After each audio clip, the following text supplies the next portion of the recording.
Hello friends, welcome to Roli's kitchen and lifestyle. तो आज मैं आप लोगों के लिए बहुत ही काम के एकदम यूज़फुल किचन टिप्स लेकर आई हूँ, जो आपको आपकी ज़िंदगी में बहुत काम आने वाले हैं और आपके किचन का काम भी बहुत आसान करने वाले हैं। तो फ्रेंड्स, अगर ये मेरी वीडियो आपको पसंद आती है तो कमेंट बॉक्स पर ज़रूर लिखिएगा और मेरे चैनल पर नए हैं तो लाइक और सब्सक्राइब भी ज़रूर कीजिएगा। तो सबसे पहले मैं बताती हूँ आपको लहसुन छीलना। ढेर सारे जब लहसुन हमें छीलना होता है तो नाखून दर्द करने लगते हैं, बहुत सी प्रॉब्लम होती है। आपको क्या करना है, पहले आप लहसुन ले लीजिए और उसमें आपको पानी ऐड कर देना है। पानी ऐड करने के बाद आधे घंटे के लिए आप इसे भीगने छोड़ दीजिए। और देखिए, आधे घंटे के बाद हमारे लहसुन बहुत अच्छे से भीग चुके हैं, सारे छिलके इसके भीग चुके हैं। और अब आप इसे अगर आप छीलेंगे तो मिनटों में आप ढेर सारे लहसुन छील चुके होंगे। देखिए कितनी फटाफट से सारे छिलके निकल जा रहे हैं। हमें बिल्कुल भी इसमें मेहनत नहीं करनी पड़ रही है और इस तरह से आप ढेर सारे लहसुन छीलकर स्टोर करके रख सकते हैं। तो देखिए मैंने कितने जल्दी जल्दी से ये सारे लहसुन छील ले रहे हैं। तो इसी तरह से आप लहसुन को छील लीजिए। और अब हमें इसे स्टोर करके अगर रखना है, ढेर सारे जब हमने छील दिए हैं तो फ्रिज में हमें स्टोर करके रखना है। तो आपको क्या करना है, इसे एक किचन टॉवल में फैला लीजिए और इसका पानी सारा सूख जाने दीजिए। इस तरह से आप इसे पोंछ लीजिए तो अच्छे से इसका पानी सारा निकल जाना चाहिए। सूखा रखने से ज़्यादा ये कम लंबे समय तक रहेंगे। ये देखिए मैंने इसे अच्छे से पोंछ लिया है। अब इसे थोड़ी देर में छोड़ देती हूँ, ये अच्छे से इसका पानी सूख जाए। उसके बाद हम लेंगे ये कांच का जार। तो आप प्लास्टिक का जार भी ले सकते हैं या कांच का जार भी, लेकिन जो भी जार आप लें उसे पूरा सूखा होना चाहिए, उसमें पानी की मात्रा बिल्कुल भी नहीं होनी चाहिए। अब देखिए लहसुन भी हमारे सूख चुके हैं और कांच के जार में मैं इस तरह से इसे भर देती हूँ। उसके बाद आप इसे ढक्कन लगा दीजिए और इसे फ्रिज में आप स्टोर कर लीजिए। तो 15 दिनों तक भी अगर आप इसे रखेंगे तो आपके लहसुन बिल्कुल भी सूखेंगे नहीं और ख़राब भी नहीं होंगे। बस आपके जार में और लहसुन में पानी बिल्कुल भी नहीं होना चाहिए। तो इस तरह से आप लहसुन स्टोर कर सकते हैं। और अदरक भी हम कभी कभी बाजार से ढेर सारी ले आते हैं, फ्रिज में रखने पर भी ये सूख जाती हैं या इनमें से स्मेल आने लगती है। और फिर इसकी चाय बनाओ या सब्जी वगैरह में भी डालो तो उसका टेस्ट भी ख़राब सा हो जाता है।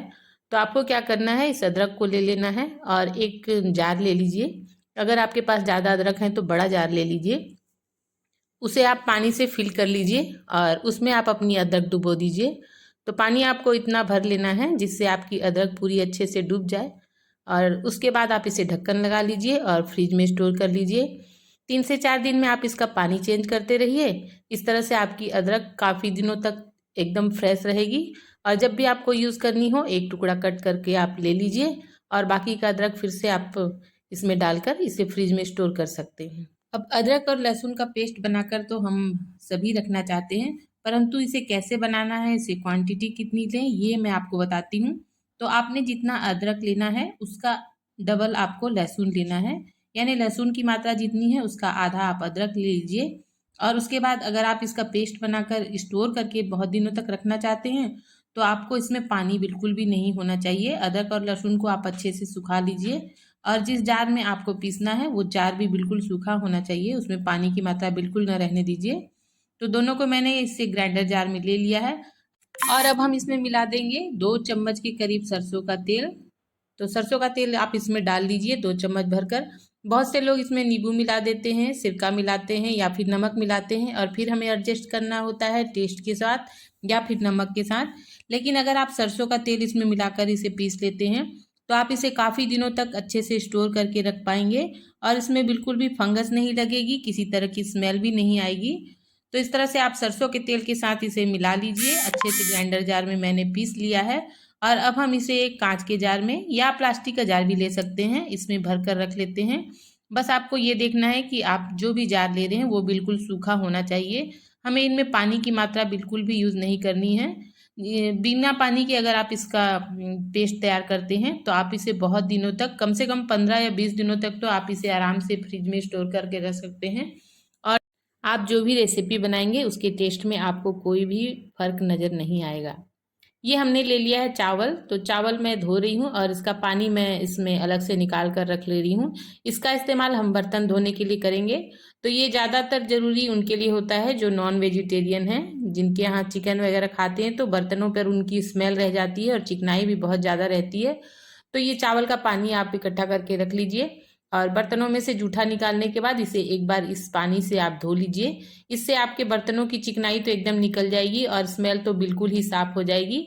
इस तरह से आप इसमें पहले डुबो कर अच्छे तरह से धो लीजिए और उसके बाद आप इसे सर्फ से, जो भी डिश वॉश वगैरह आप इस्तेमाल करते हैं उससे धो लीजिए। आपके बर्तन एकदम चमकने लगेंगे, स्मेल तो गायब ही हो जाएगी।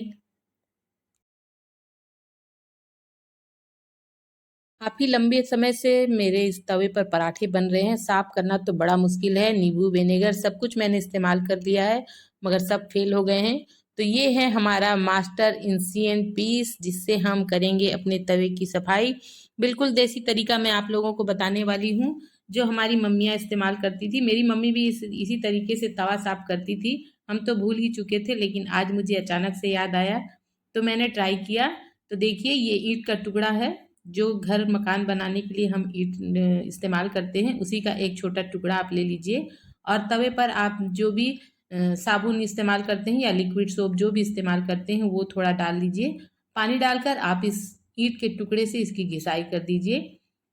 थोड़ी मशक्कत तो आपको करनी ही पड़ेगी, साथ में आपका वर्कआउट भी हो जाएगा, लेकिन आपका तवा तो बिल्कुल मिरर की तरह चमक जाएगा। ये देखिए, मैंने तवे की थोड़ी सी घिसाई की है और मेरा तवा एकदम सा चमक गया है। आप अपने इस ईंट के टुकड़े को किचन में रख लीजिए और रेगुलर जब भी आप तवे पर पराठे वगैरह बनाएं तो डेली इसकी इससे घिसाई कर दीजिए। आपके तवे पर चिकनाई की परत बिल्कुल नहीं जमेगी, मिरर की तरह चमकता रहेगा आपका तवा। तो फ्रेंड्स, मेरी ये टिप्स आप सबको कैसी लगी कमेंट बॉक्स पर जरूर लिखिएगा। चैनल को लाइक और सब्सक्राइब भी जरूर कीजिएगा। मैं मिलूंगी आपसे अपने नेक्स्ट वीडियो में, तब तक के लिए अपना ख्याल रखिए। Bye bye friends, take care.